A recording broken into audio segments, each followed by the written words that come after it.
দাম্পত্য জীবনের সুখের দ্বিতীয় মন্ত্র হলো সবর এবং শুকর। এই দুইটা অভ্যাসকে নিজের জীবনে আনতে হবে।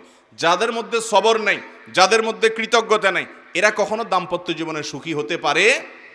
দাম্পত্য জীবনের সুখের অন্যতম মূল মন্ত্র হলো সবর করা। কারণ দুই ফ্যামিলির দুইজন মানুষ একত্রে সংসার করবে, এক ছাদের নিচে থাকবে, জীবন কাটাবে, সব কিছু ব্যাটে বলে কিয়ামত পর্যন্ত কোনো দিনই হবে। আপনি আমি কে?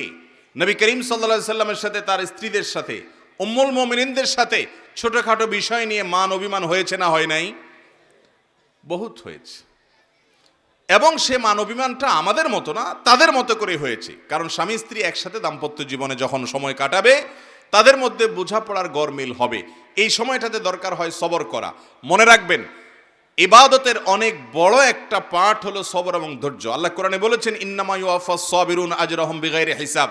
যাদের পুরস্কার আল্লাহ তাআলা কোনো হিসাব করে দিবেন না, তারা হলো যারা সবরকারী, ধৈর্যকারী তারা। অতএব দাম্পত্য জীবনে ধৈর্য থাকতে হবে। স্বামী অনেক উল্টাপাল্টা করবে, সবর করতে হবে, মনে করতে হবে এর চাইতে অমানুষও পৃথিবীতে আছে।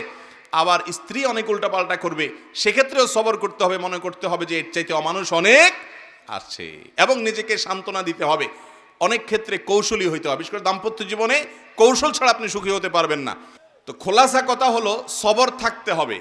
রাগ হলে পাল্টা রাগ দাম্পত্য জীবনে কখনো সুখ আসার কারণ হয় না। দাম্পত্য জীবনে স্বামী হোক আর স্ত্রী হোক, ধৈর্য ধারণ করতে না পারলে কখনো শান্তি পাওয়া যায়। ধৈর্য ধারণ করতে হয়।